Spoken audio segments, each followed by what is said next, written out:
And the one thing that I kind of think about is everybody's not going to listen on YouTube or watch on YouTube, and everybody's not going to listen to an audio podcast. So it's a fine line between, do I want to post this video, or do I just want to post the audio, or do I feel like doing both? So, I mean, recording it this way, the option is always there. And sometimes, like a couple of them, I just put the audio up and I'm like, I don't feel like editing videos. And some of them, I did the videos like, I don't feel like doing the audio. Yeah, no, I totally get it. With me, I'm just so neurotic with certain things sometimes. And I'm just like, well, you know what? It's just really the consistency for me. So if I'm doing like 1 or 2 a month, I'm just like, all right, I have to make one of these a video, because I've been posting at least 2 videos a month on YouTube. Or, I mean, because I know the audio is always going to be there, because that's that's how we all started. We all started with audio. We all started releasing once a week or something like that, or twice a week. So I'm like, I know the audio is going to always be there, but since now I'm trying to build this little YouTube community, I'm like, all right, maybe 1 or 2 a month is my cap, because I'm also not going to like burn myself out, because there's but so many things you can talk about and record, and the burnout is real. The burnout is real. And that's another thing that hit me, because I do most of the editing and stuff. And it was like, I just do not feel like it. Like literally don't feel like I don't feel like recording nothing. I don't feel like editing nothing. I don't feel like posting nothing. So, are you looking to get monetized, or is that one of your goals, or are you just here for the passion of it? Let's see. When I first started, I mean, maybe it's a little bit of both, only because I do see my growth and it makes me excited, but I'm not thinking of the monetary value of it yet. I think I'm mostly doing this for like fun, for the experience, to make sure I know what I'm doing. So in the event that I do want to become monetized, or I do want to make this, I guess, a full-time job, which I guess it's possible. I don't even know. I don't know. I can do that without having any hiccups, because I'm like 1,000% sure that I know everything I need to know. But till today, I will tell you, I've never really thought of like, well, you know what? Podcasting is going to make me a lot of money, or like YouTube is going to make me a lot of money. And I learned that just by humbly accepting social media, because I hate social media. I can't stand social media. Up until recently, because of the podcast, I didn't have social media.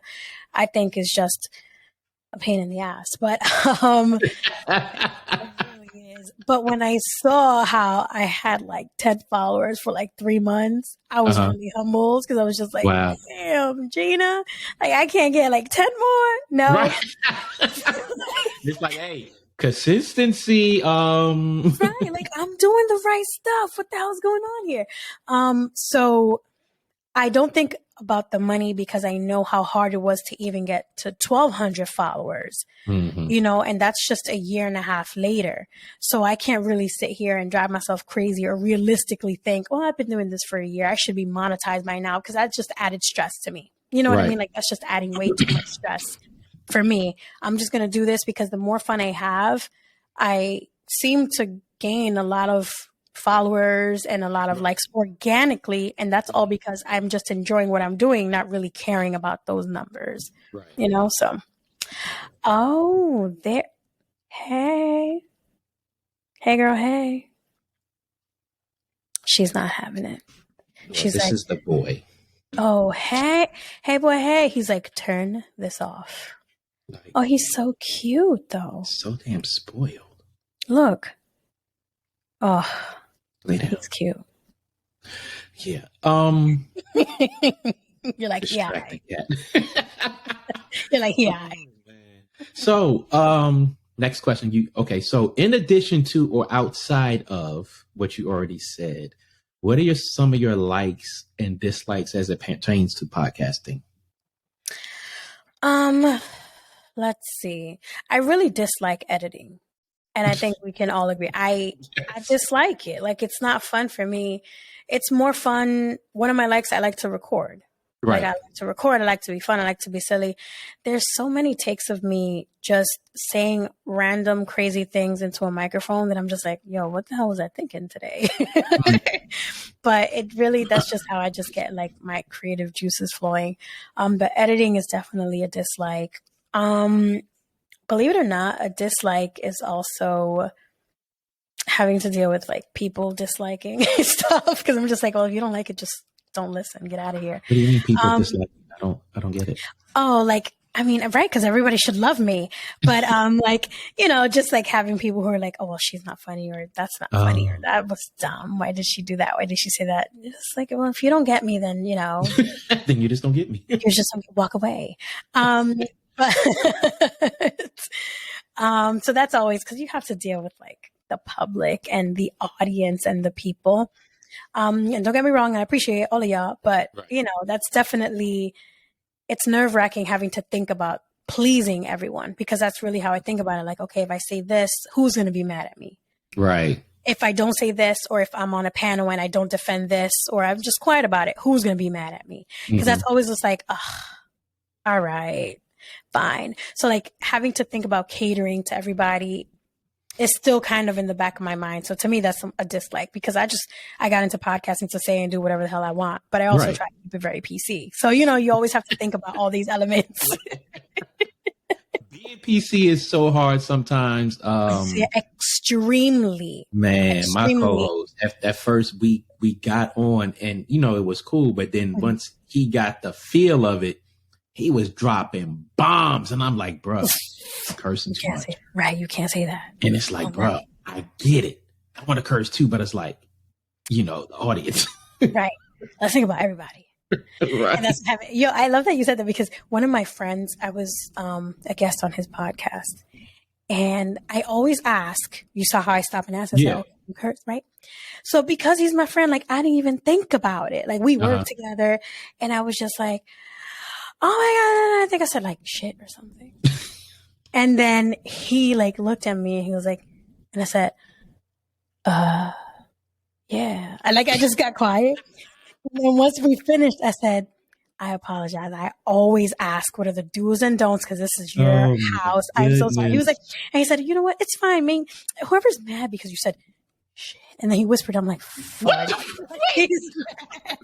Like, damn, I shouldn't have said that. He was like, they get offended, then, you know, whatever. I'm just like, oh, come on, dude. I got love for you. Done recording when he said it? Shit. Yeah. We were done. Wow. I'm done. Close the book on it. I'm done. Oh, you know, wow. Like, damn, I need to respect that. Yeah, I'm sorry. But that goes to show you, like, that's just how I am. And then sometimes I'm just like, sorry. Right. Yeah. So sorry. Yeah. I mean, usually when we have people on, we let them speak their mind. I don't think that we're too concerned about copyright strikes or this, that, and the other. Right. Same here. Like, I just more so like, because for a long time, most of our audience was female. And it's like, I don't know any female that wants to hear a dude dropping bombs every 4 or 5 words, and it's like, it'll be like, I lose context because I'm focused on shit. Fuck, damn. Yeah, right. It's just like, well, what do you think about the economy in the United States? Right. Bob, back to you. Back to you, Soul Toucher. Oh man. So, how long have you been doing panels? Actually, when I first met Miss Ty from Red Lipstick Vibes, shout out to her. She reached out to me. She friended me on Instagram, and then she sent me a message and was like, "Hey, like, I like your stuff, whatever." She's like, "I'm on YouTube. We have a panel. Would love for you to come up." And I was just like, "This has to be like a spam. Like, this can't be a." And I was like, nobody wants me on a panel. First of all, I was like, what's a panel? And then I'm like, oh, like a panel, like you sit down, people ask a question and everybody has like their response.